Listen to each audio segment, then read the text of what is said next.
And hi everyone. So welcome back to another Faction Spotlight with myself, Doogie, who's the lead developer for Fiery Void at this time. And along with me for this journey, I have Geoffrey. You want to say hello? Yes, hello everyone. Just hanging around. I am kind of one of Dougie's partners in crime here, trying to do a little bit of the development with Fiery Void. Most of the stuff I'm helping you out is just kind of putting together the ships and things like that. And I've had the chance to, man, I've been doing Babylon 5 since the first edition, so that puts me old. So I did, for purposes of my own ego, describe myself as the main developer there, but actually in terms of like output and quantity, you might actually have me beat on that one. So I would describe you as the workhorse developer for Fiery Void at this point. Well, I think we have a proper synergy with everything you've done in behind the scenes. You have enabled much of this, so it's been a lot of fun. I mean, working with you on these things, and you have listened to me cry, moan, the whole every now and again I do have a success, and then I'm very happy about that, and we Well, share in the triumph. I appreciate that. And it's good to start the video that way because anyone who's seen our interactions on Discord might think that we don't like each other. But of course we do. Yes, Um, absolutely. right, that's enough of the loving. So what are we actually here to talk about? In case people haven't read Well, the title of the video by now. well, here we are going to be discussing the Corillani Theocracy from the Babylon 5 Wars tabletop game. Mm-hmm. They are kind of one of my personal favorite minor factions. Yeah, you Uh, love these guys, don't you? oh yeah, I just for a faction that they are non-canon, which means they don't show up in Babylon 5 proper. Mm. You don't see them in the show. They're not even like the Ipsha, which have the name Iksha in the League of Non-Aligned Worlds somewhere in the background. So they don't even show up in the show. That, that, That that, being that, that said, came up during the Ipsha video that's not been released yet. But yeah, oh, the whole uh, Ipsha. oh yes, it's like going the strange name here. The nice thing though is that since they are part of the the Babylon 5 Wars tabletop game, they are in a sense they're kind of partly canon because J. Michael Straczynski kind of said, "Hey, everything within these rules he agrees to and things like that." So they weren't in the show, but they are kind of semi-official at this point. Yeah, and one of the great things, and you're going to, I think, take us through this in a minute. One of the great things is it's not AOG and Babylon 5 Wars, when they invented a faction, they did more than a cursory job of it. They actually gave them, even these minor factions like the Corillani, like a reasonably rich background and context. So they're called a Yes. theocracy, and then they're going to give you some lore as to why they're a theocracy, and then they're going to give you like an actual history of this up to the point of the show, and I think during the show. So I always think that's brilliant. It adds so much depth to the universe that we are sort of playing space battles within. So do you want to start sort of taking us through the sort of brief history of it, and then we'll get to the actual ships that take to battle? Oh, certainly, I'd be happy to do so. And I think as I do that, you really hit the nail on the head with AOG kind of giving that background and things like that. And I think that has served as a really nice template for those of us who do custom factions as well to say, Mm. hey, you're not just kind of putting together some ships on the screen and stuff like that. Put some history behind them. Why are they there? What do they do? Why are they what makes them tick? And I think that's kind of one of the fun things with the core lane. Yeah, I mean, just briefly on that, because I think it's such an important point. When you're designing a minor faction or a major faction custom, you really want to build in strengths and weaknesses. And a lot of people might look at your custom ship and be like, "Hey, that's really not very good against fighters. Like, obviously, you should fix that because you want your custom faction to be good." But I think that is a less satisfying way to design ships. And what you really do want is like history and context, which, while fictional, explains the design choices within a faction. And I think you always, yeah, they do have a weakness that's because in their history, they never had to fight anyone with fighters. That kind of context, I think, really enhances factions. And it's something you've done very well with your Nexus faction, which was the short version of that. Oh no, I appreciate that. No, thank you. And yeah, plug for the Nexus faction. Absolutely. Um, let's see. Let's jump into the Theocracy here. They are, as we said, they're kind of this non-canon minor faction. And what we mean by a minor faction within Babylon 5, I mean, we've already released the Oriani. They were like dozens upon dozens of worlds. They fought this entire republic. I mean, huge number of ships, things like that.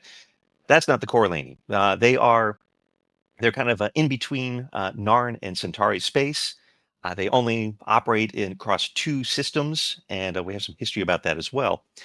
So they don't do a whole lot in terms of on the entire galactic scene, but I mean, from their little local perspective, they have been influential throughout their history.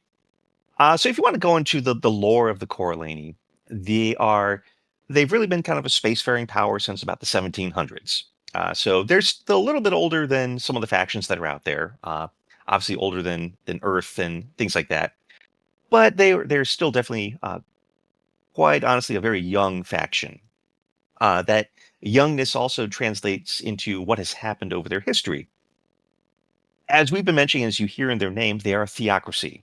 So they started off as a polytheistic beliefs. I mean, there's a god for everything for them, Mm. and that actually resulted in some problems, as you can suspect. That the Corillani, as they were growing, different factions, different beliefs, different gods were prominent, things like that, and that was causing problems. Their world was facing troubles with that. As they became a spacefaring power, those problems only got worse. So a group of Corillani kind of said, you know, enough of this nonsense. They put together a generational ship and they set out. They said, we are leaving. We're not going to stay here any longer. We are going to save ourselves. Our world is going to destroy itself and we're going to leave. So they took off. And we will come back to them in a little bit. Mhm. So that group leaves and they head off for a new world. So we're now left with the Corillani that have been left behind. And they, unfortunately, the war breaks out. Things start happening. They're fighting. The generational ship that left, they lose contact with the Corellani homeworld. They're fighting Things, against each other. Is this? yes, correct. They're fighting against each other, and so everything it's looking bad. But eventually, the Corellani manage to kind of come back to their senses, and they've seen the destruction, and they changed. Their religious beliefs kind of changed. They went from being kind of this polytheistic group to suddenly the their like their father god, the Corellan, became dominant. So Corellan was always in their history, but he was never kind of like a major deity for them. And suddenly they became. I said, wait a minute, he's going to save us. So the main Corellani faction kind of became more monotheistic. I'm not sure what the right word is because they still believe in the other gods, but Corellan was the big one. So So why they're doesn't probably the larger god simply eat all the smaller gods, right? exactly, and I think it's just that was just their style. They're like, no, we can't get rid of them. They'll just be less prominent. Yeah. So they finally start getting their act together at this point, and then lo and behold, the Centauri show up. So this is kind of a story that you hear across the League of Non-Aligned Worlds and many factions through Babylon 5. They're coming in, they are slowly evolving, and then the Centauri show up. So the Centauri show up shortly after this major conflict and everything. And the Corellani actually take this as a sign from Corellan, now their god they're following, Mhm. as a sign that, hey, the Centauri are avatars of this god. And so this is probably one of the easiest takeovers for the Centauri because the Corellani willingly said, hey, you're here to save us. We'll work for you. Oh, but God bless them. They're like what where those planets that the Enterprise encounters in the first season of Next Gen, like those simple planets Yeah, who worship you as God before like the plots got better on that show. yes. God bless them. And you're absolutely right. It's like, oh no. So then the Centauri then learn about this generational ship, and so they start searching around for it.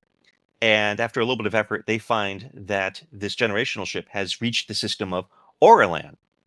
Uh, and they Suspiciously quickly kind similarly named planet, if you ask me. of, yeah, I think in the lore it's something like it's like the daughter of Corellan or something like that. So yes, it's All right. the, we had to the budget was short. They couldn't do Do much you know more. what? When you're writing a lore, fictional lore, names are hard. Okay, so Oh my goodness. I forget it. So I apologize. I'm probably going way too far into the lore here, but long story short, the Centauri find this colony, uh, and they become known as the Corillani. Again, Okay. great, lots of new names. Okay. And the Centauri kind of forced the two groups back together because they said, "We're not going to deal with two of you. You're all one group." And the problem is that the Corillani don't really get along well with the Corillani anymore because the Corillani still have the old ways. They're still polytheistic. The Corillani are not. Yeah.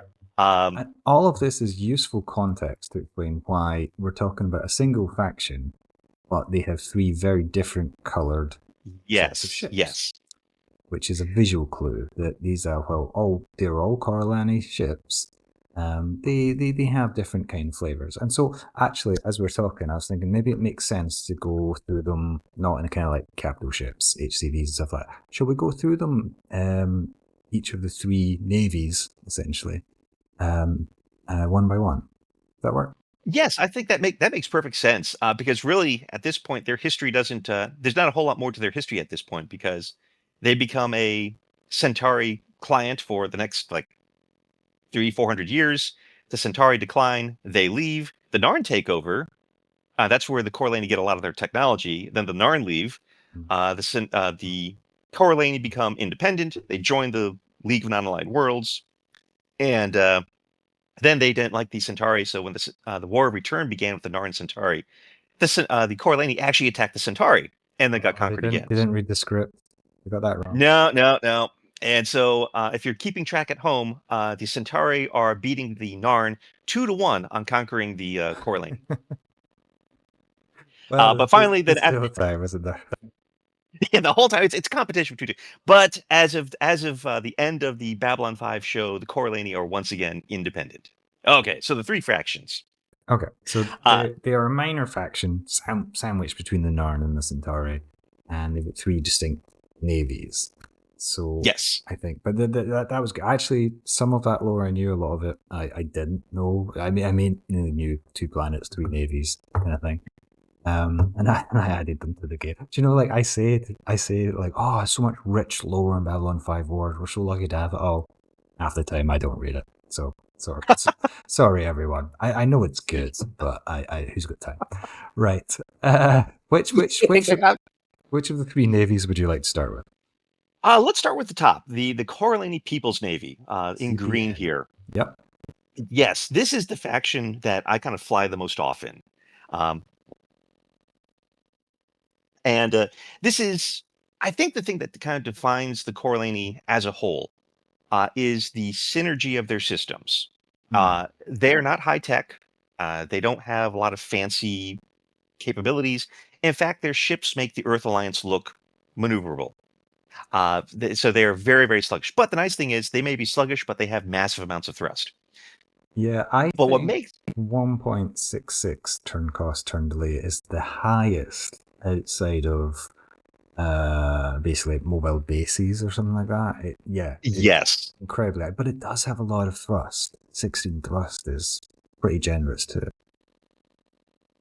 Oh, absolutely. And I find myself uh, willingly accepting the initiative penalties and flying them at speed 3 or speed 4 just to be able to turn and bring weapons to arc. But I think the nice thing that really kind of defines all of the Corellani factions is that their technology, while low tech, it works well together. You have twin arrays for defense, particle cannons for some ranged fire and really high fire control against ships. Plasma cannons offer a nice kind of punch at close range, and then they also use missiles, and they can use missiles kind of in large numbers as well. Great arcs too. This is I know this is not the preferred of the two because we'll talk about the variant in a second that I think people like better, but this is a good ship. If you ignore the maneuverability, but like look at these arcs, rear missiles that are 180 either side. So that's in a capital ship. That's incredibly generous. It really is. And the other thing too is, as you see, those plasma cannons on the sides. I mean, you have forward-facing firepower on all 4 outer sections. Yeah. So it may not maneuver well, but it can definitely point something at you. And let's pick up on something just now, which is Yes. dual side thrusters. Yes, they're the only official faction that has this as kind of standard equipment. I know the Lort have it, but the Lort are also kind of their own The flavor Lord with the. occasionally have it. For some reason, they don't have it on their capital ships, which always annoys me. But yes, it does exist there. But as you say, not standard. Whereas Corillani, yeah, even the MCVs here and the HCVs, everything. This is a design feature, and I think it's a really neat one because you've got a minor faction, and it's a relatively small thing to do, hugely impactful gameplay wise, but it just makes them feel a little bit different. Whereas the weaponry, as you say, features on probably half a dozen different factions, albeit not in this exact combination. Yes. But it's just like little design details like that make them feel just like their own thing, which I always think is really neat. Yeah, they really do stand out well on their own, and when you look at the three factions, unlike say like the Brikiri corporations or some of the other groups that might have small sub factions, the Corillani fleets, if you're officially flying them, you don't mix the three factions. They may fly together to support one another, but if you're doing an official lore correct version, they will not intermingle with each other. So you won't have a CPN fighter flying on one of the other sub factions, things like that. Yeah. So they generally stand alone. But you can't, So I mean, for the purposes of you players especially, like when you're choosing a Corillani fleet, you can select from the three fleets, right? That's pretty typical. yes, it is. I mean, because especially because unless you're wanting to do something very, very historical, I mean, Mm. for a fictional game, I mean, the community doesn't mind. It's and it gives you some flexibility too, because if you only play with the one faction, as you see here, the CPN has 5 units, so it can be a little tough to fill out a fleet that way. Yeah, absolutely. Okay, so Molanta Heavy Cruiser is sluggish but solid, I would say. Now, it has a very popular variant here, which is the Yes, Lartol. Lartol. That's yeah, I think the Lartol. Lartol. Tell us about that. Why does everyone love this? Oh, everyone loves this ship. There's multiple reasons for this. First one is it keeps the strengths of the Malanta in Mm. terms of its durability, size, things like that. It carries 8 missile launchers with wide arcs. You can generally put probably if you're in the forward arc, you can probably put 6 missiles on a target in the forward arc. That is incredible. Now, granted, there's nothing fancy with these missile launchers. They are standard SRACs. They have a range of 20. You can push that to range 30 if you purchase some long range missiles. But the nice thing about this is that the Lartal can just toss an enormous amount of firepower out at an opponent Mm. with those missiles. The other nice thing about it is compared to other missile ships that you see in the game, is that it actually has defenses. It has 6 twin arrays. So it is going to be able to defend itself from incoming fire, fighters, things like that. The other nice thing about this unit is that this is actually an assault cruiser. So in the lore, that means it carries troops. It has assault shuttles to land troops on the surface. But for 60 points, you can convert those hangars from assault shuttles back to fighters. Mhm. And so now you have a missile ship that can defend itself that's also carrying 12 fighters into the battle. It's a brutal thing to face because the Corellani, and we'll see in the other ship shortly, but they have lots of things that can worry you a little bit. And Yes. missile ships are always problematic because they can go very defensive with their EW. So it's hard to deal with this thing at the same time as you're dealing with the rest of the fleet. Is Yes. it an uncommon variant of the Manta, or is it rare? Do you remember? Uncommon. Okay. So you can, in a large force, you can actually have a couple of these. Most games, you're probably going to have you're going to have one, which is helpful for your opponents. The part I like the most about this is why is it important to have fighters? Normally, in a minor faction, you're going to have kind of a so-so fighter. I mean, you got something. It has some thrust. It might have some armor. It might have a weapon to do something. I like the Corellani because I love their fighter. The Tolini fighter is absolutely fantastic. Hmm. It is a medium fighter. So that means it's going to be smaller than a Earth Alliance Star Fury or a Minbari Nile. It's larger than, say, a Delta V from the Raiders or a lot of the light fighters that are used by the other League races. Uh, it also has 10 hits, which makes it fairly beefy for a medium fighter. It's But what upper really, range, yeah.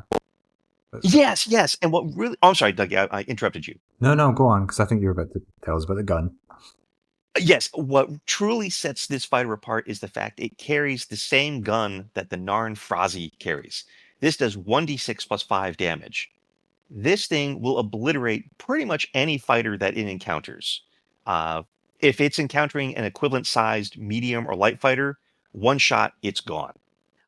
This fighter also has the ability, if it's facing Star Furies or Frazis, things like that, on a very good roll, it has the potential to, you pretty much have to do max damage. It could potentially one shot a Star Fury. Mm. So this really sets it apart from most other minor factions because here is a fighter that can just sit here and just pulverize It's, opponents.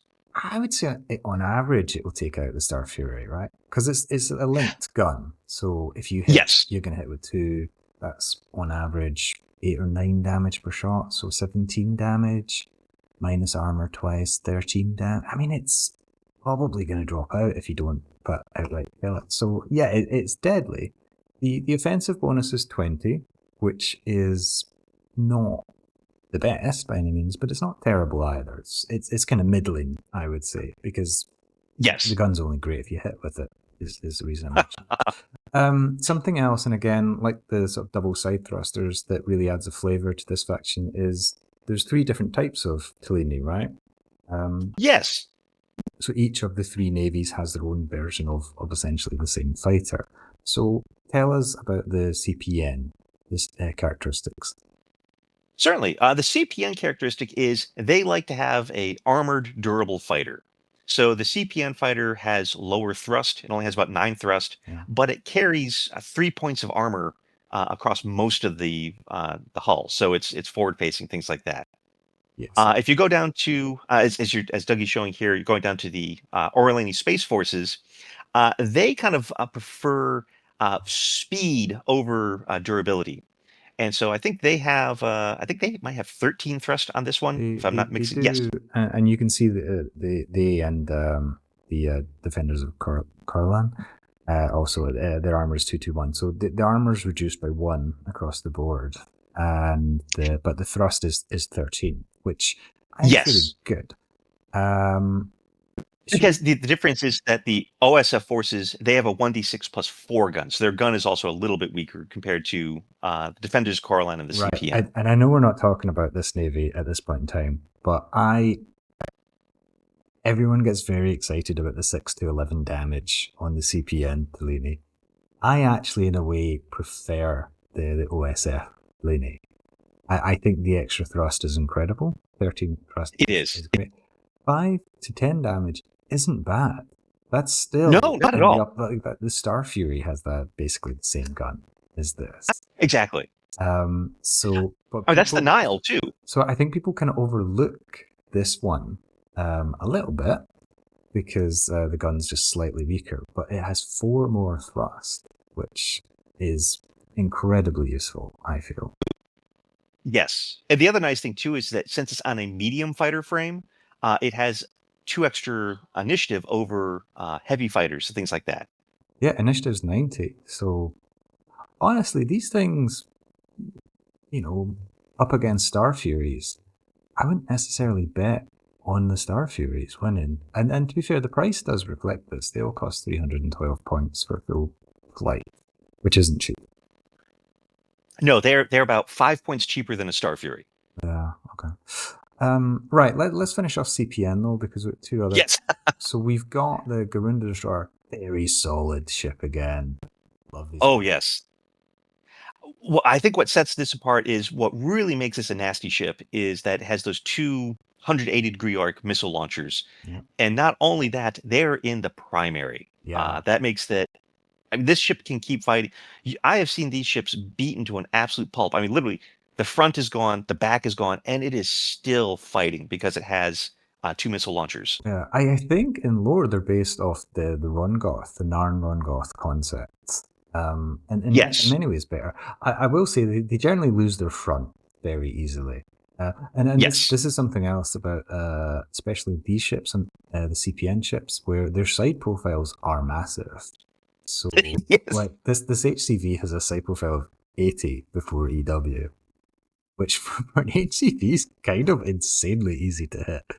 But I so mean, if what you just tends to fire in its happen general direction. yeah, what tends to happen is like when I fight against these or play them, a shot comes in from one of the like starboard or port front directions and just takes the front off. But as you say, the beauty of the ship is that that's not the end of the story. You do lose your particle cannons, and that's cause for a slight tear. But the thing can still launch missiles. They still got a couple of twin arrays. It's still somewhat in the fight, and because of all the side thrusters it's got, in the primary section, it can probably still move around okay as well. Yes, you can see that too in the aft. It has like 3 main thrusters, so there's a lot of redundancy in their thrusters. Yeah, yeah. I mean, like the joke would be like, "Oh, it's the Ron Goth from Timu," but to be honest, it's got its advantages of the Ron Goth, although it is again a little bit more expensive. So there you go. And then finally the Canosti. Do you ever take the Canosti? Oh man, I have taken it from time to time. The big problem with this is that it is a non-agile ship, Yeah. so it doesn't maneuver very well. Uh, and the other thing too is, at first glance, it goes, "Oh, it has particle cannons. That's a great ship." Those are light particle cannons. Yeah. So So what's this that? is 10 to 28 versus 17 to 35. It's a 10. It's got a much lower, much broader damage range, much lower minimum damage, which on raking damage generally means it's terrible. yes, and it's shorter range too, so it's kind of like Yeah. But at 300 points, it fills out. It fills out a fleet well. Honestly, I have to admit that if I'm allowed to take multiple sub factions in one group, I'm taking the Defenders of Corillon Nolita frigate Yeah, instead of the of course you Knossi. are. Of course you are. So, brilliant segue. Let's start talking about our next micro navy, which is the Defenders of Corlan, noticed by their purple color scheme here. So, yeah, apart from Nolita, I would find it hard to say much about any of these ships. So, hopefully, you've got some fascinating facts about them, Fascinating facts of the Defenders of Corillon. or just facts. Yeah, I'll take what you got. they are, as a faction, they're probably the smallest of the 3 factions in terms of in lore. Their role is they basically are kind of the I don't want to say the secret police. That's too much. That's too harsh for them. But they're really kind of, they want to make sure that the religion is being followed in Corellan, and they're worried about the Orlani kind of causing a revolution or something like that. Their biggest fear is actually the Orlani and this CPN suddenly decide, you know what, we're better together than against each other, and the Mm. defenders of Corellan don't like that. Okay, Uh, fair enough. So but that's the ethos. What again? I struggle to actually understand what is their gameplay concept here. yes, really, their gameplay is lots of fighters. They offensively, they don't carry particle cannons. They don't carry missiles, so they have no long range capability. Yeah, Their main feature is oh, I'm sorry. Well, I take that back. Their scout has 2 light particle cannons. well, that's not long uh, range capability, but it is a scout. I'll give them that over the CPM. yes, this is the only Elent unit on kind of the Corlin homeworld. And it's not a bad scout. I mean, it's 10 sensors. I mean, that's the same as an Earth Alliance Oracle, and it does it without having to do a secondary sensor. So that is kind of a nice force multiplier for the defenders of Corellan. Mm. The Viconi, what sets the Viconi apart from everything else is that can carry 24 fighters, Mm. and those are some. And again, we've talked about the fantastic fighters that the Corellani field. Its main claim to fame, though, is they have done a lot more purchasing of Pakmara weaponry. So their main heavy weapon is plasma cannons and plasma accelerators. Yeah. So But my oh, issue, yeah, sorry. my issue with the Viconi is like, yeah, if you want a lot of fighters, if you are actually sticking to the navies, you end up with these fighters, which are probably everyone's least favorite of the 3. But we'll ignore that for a second. My issue with the Viconi is plasma accelerators. They're going to do a lot of damage, but you're going to need to get close, and you're going to need to get, who you want to hit in firing arcs. These things are still not very maneuverable. So They are not. this is EA levels of maneuverability, which seems to be everyone's go-to comparison for maneuverability. Don't know why, but basically not good. And it doesn't have as much thrust as the Malanta either. So you've got all these short-range weapons or medium-range weapons at best. Decent sensors. It's like you will probably be shot before you get to take advantage of your Yes. firepower. So, I mean, And it's the worst thing, incredibly well armed for a carrier, but the weaponry I just feel is you're not going to get a chance to use it. that's pretty much how it goes. And the worst thing too is that it doesn't have a jump drive. So Yeah. unlike the Malanta and the Lartal, it doesn't have a jump drive. So if you take a fleet, if you want to take an official like tournament legal fleet, you have to take the Scout. Mhm. And Scouts are one of those things that they're definitely useful, but you may not want to have them in a 3,500 point game. But for the Defenders of Corillon, if you want to just take that subfaction, you have to take the Scout for the jump engine. Yeah. Okay. The other thing too is that the Judana escort frigate, it has a single plasma accelerator. It's an escort on a heavy combat vessel frame, Yeah. and it's just not a great version because it only has 5 twin arrays. Uh, I mean, the Garunda for the CPN has 4 of them, and honestly, the arcs are it's not it has a nice forward arcs coverage of 4 twin arrays, Yeah. but then there's nothing in back Yeah. aside from that one twin array. So Yeah. So it's not an omnidirectional escort. It's very blinkers. It's got its blinkers on. I mean, I tried to use this because I was quite attracted by the idea of having 4 twin arrays forward facing. I thought I'd get advantage of that. And its turn cost and turn delay is still not great, but better at 0.75, which is actually an unusual number. You don't see that one very often. But no. then it's only got 8 thrust. So you're like, oh, okay. So efficiency 2 on its engine, great. I can shut down some of these twin arrays that I wanted to improve that thrust. But then, I'm kind of like hampering the whole idea of what I was trying to do there. So yeah, I find it a little bit of a frustrating ship. And without having a lot of firepower to the aft, it really because it's not going to beat fighters very often in initiative, and so you can't just place it somewhere and deny fighters space because they can get behind it. Yeah, yeah, yeah. That's the trouble there. Now we've been kind of bad mouthing a lot of the dock here, but really their best ship has got to be the Nolita tactical frigate, And it's and then yeah. The, the variant these of the are Minesweeper. excellent. I mean, these are tier 1 ships, I would say. Overall, the Corillani are generally thought of as being quite, high in tier 2 in terms of power levels, but I think Nolita is a straight up tier 1 ship. It is. It is 400 points, so it is cheap. It is agile, which means so it can do some good maneuvering. Now, its one limitation is it does not have a lot of thrust for an agile unit, but it makes up for that by having some absolutely massive particle cannon arcs, these 180-degree arcs. So it is within its limited maneuvering set, it can get those particle cannons in arc. It generally And the has nice enough because, yeah, 0.5, it's still a bit sluggish for a medium ship, but it is agile, right? This one? yes. So 2 turns plus maybe a slide is usually enough to get where you need. But I have been caught out by the fact that it's not as maneuverable. That's true. It does. The nice thing is it does have the 2 medium plasma cannons to kind of help cover if it gets into trouble, particularly from the aft arc. But this is the bread and butter ship of the Defenders of Corillon. I try to max out my fleet, and that's where what makes the Viconi possibly viable is because if you have a Viconi with 24 fighters, and then obviously you have the scout for the jump engine, you max out the number of Nolitas, which might be 3 or 4 Nolitas in a fleet. The next thing you know, your opponent is worrying about 24 Tellinis flying at it. The Nolitas are sitting here lobbing particle cannons at it, and the Vaconi gets lost in the shuffle, and eventually is able to lumber up and plasma array someone. So, or plasma I've never accelerator. I'm sorry. seen the DLC only.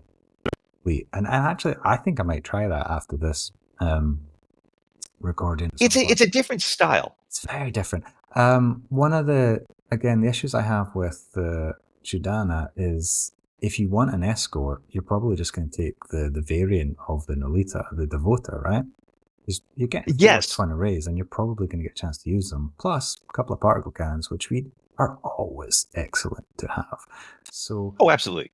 I think that is one of the problems with the Jadana is like there's just simply a better option, albeit you get, I think, 6 fighters. Because all the Corillani HCVs come with 6 fighters, which is another neat little design feature that you don't see in other factions. And again, I just like when I see these things. And sorry, the last word, just because you mentioned medium plasma cannons, what you can do, and I've done very successfully with the Nolita, is sidle up, and they actually have a very thin overlapping arc along yes, exactly to 270 and 90 degrees. So if you line up a ship where these fighters are, you can hit them with a broadside of both medium plasma cannons and some other guns as well, and that can be very, very strong. Yeah, I agree, and they're probably the least straightforward of the 3 sub-factions, but I've flown them just as their own faction before, and it's different, but yeah, you can get some success. Again, those fighters really carry the day for you because they give you the maneuverability and the firepower. I didn't realize they had the 6 to 11 gun as well. I may have misspoke. Oh, yes. I may have misspoke slightly about these. They aren't terrible. No, they're not. 11 thrust. They're kind of the middle ground. They are. They're absolutely middle ground. 11 thrust. Do you know what? That's not too bad. I'm definitely having a game where I just go the DOC and see what happens. Interesting. Okay. I'm going to move us on to the. Sorry, I'm going long here. It's all good. It's all gravy. OSF. Now, where I would say like the CPN are solid, the defenders are kind of somewhere in the middle. These guys, they're a bit more unique than the other two, I think. They really are. They what sets them apart is they actually have their own. They have their own specialized weapon, which is the plasma projector. What this is essentially it's a merging of the particle cannon with a plasma cannon, kind of a heavy plasma cannon. Yeah. And so it has fairly similar damage output to a heavy plasma cannon, but it does it with longer range, and it's in raking 8. Yeah. So, I mean, some stats on this. The damage is reduced by 1 point per 4 hexes. So something 20 hexes away would have damage reduced by 5. Which really isn't too bad on 9 to 45 damage. And a heavy plasma cannon would lose 10 damage over the same distance, because it's -1 per 2 hex, I think. However, this thing isn't as good as it looks, is it? It is not. We've had some conversations. Lunara and I have talked about this too, because she likes the OSF faction, and it's just it looks like it's a fun weapon, and it doesn't seem to click as well. So it has two less fire control than say a particle cannon, so it has that disadvantage too. Yeah, but I mean, I think you have to compare it against other plasma weapons, more so than the particle cannon. I feel, albeit as you've got the raking aspect. So we compared it to a heavy plasma cannon. It does damage in standard, which is just a big blob of damage that will keep damaging systems until and if you hit the structure, it will do a hell of a lot of damage. This does damage in raking, so whatever you roll between your 9 and 45, you will deduct the distance modifier, and then you chunk it up into 8 damage rakes, which, because it's plasma damage and plasma ignores half of armor, actually is comparable to the normal 10 raking damage in most circumstances. But because your damage is chunked up, armor may apply many times over the course of resolving your damage, and you will damage multiple systems. So even when this hits and you roll, say, reasonably well, a lot of players will look at it like, well, where did that damage go? Why wasn't this more effective? Because I think they're making an unfair comparison with the heavy plasma cannon. They're actually very different. Yes.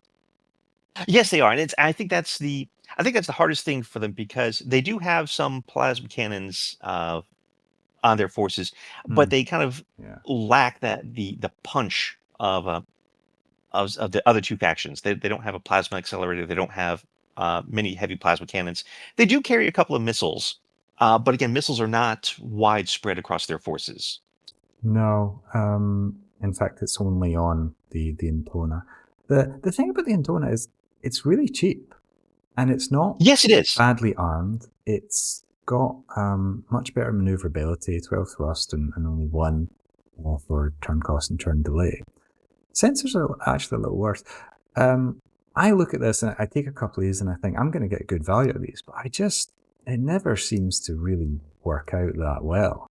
The Boar trial actually as well, just to move us onto their heavy combat vessel. It's got two of these plus heavy plasma. I was like, this is a good shit. But then is the little things that just hold it back. So thrust of 9. There are so many times I've been trying to do a maneuver with a Boar trial and I've been one thrust short of where I want to go, what I want to do. And it's got an efficiency of 3. And it is the little details that get you, because that means I've got to power off 2 twin arrays, or even 3 in order to get a couple of extra thrust. And suddenly it's like, I don't have as many twin arrays as I thought. And there's just it's really the little details that hold these guys back from me. And look at the arcs of the plasma projectors as well. Yeah. They don't they can't, if those were similar to the to what you see with like the Garunda with the particle cannons, or even if make them in that 120-degree forward arc versus off to either side, I think that would be better because they lack firepower concentration. They're good at directing firepower across most of their coverage, but they just can't seem to, particularly when the plasma projector doesn't do as much, single fire impact damage as like a plasma cannon. They do a lot of, they tickle their opponents a lot. Yeah. So that's so they're definitely probably my least favorite. I do love the OSF fighter. Even though it has less damage, the fact that it can fly around at 13 thrust makes it a lot of fun to fly around at times. Yeah. Well, I said it was my favorite. To be honest, I'm starting to wonder if maybe 11 thrust is enough. But the downside is if you're playing Corillani as sort of each navy has to bring its own fighters, you can't mix hangars. Then you have to bring some of the defense DOC ships, which I think is Yes. probably why I haven't used their fighters much as the stats suggest. Yes. In the campaign that we're doing right now, I asked, well, how do you want me to fly the sub-factions? They said I can do whatever I want. So I have CPN ships flying dock fighters. So I like the best of both worlds here. Yeah. Oh, and a little nugget of information, because we were talking this before we started recording. I did sprites for the Corillani, so and I'm very sort of pleased with how they turned out. But they're great. The CPN one, they are based on the People's Navy from Legend of Galactic Heroes. Certainly in the 80s version, I'm not seeing the newer version. So that is where their green color scheme comes from. And that's where I started. And then the whole reason these guys are purple and these guys are blue is because I just wanted a really visual, distinct way of being able to tell the different forces apart, and finding 3 colors that were reasonably complementary but still very different. That took longer than I care to admit, but I'm very happy with how it turned out. So glad you enjoy them. Yes, they're a fun faction. Even and I saw you had at the bottom of the screen. They have 2 support units. They have a breaching pod, which some factions don't have that. Which is, that's only available on the Lartal, but it's a beefy breaching pod. 3 armor, 21 structure. Breaching pods, the rules were changed a bit in that they're now more like tabletop, so you could actually take them now on normal ships if you okay, great. Hangar space from up to the limit for normal. That's a whole different conversation.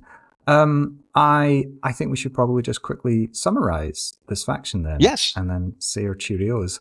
So for me, I think they're a wonderful minor faction. They really add the game because they're not one of those minor factions you pick up like maybe the Discari, and you know you're going to have to play the best game of your life or have the best roll of the dice in order to really be competitive, even against their peers in Tier 2.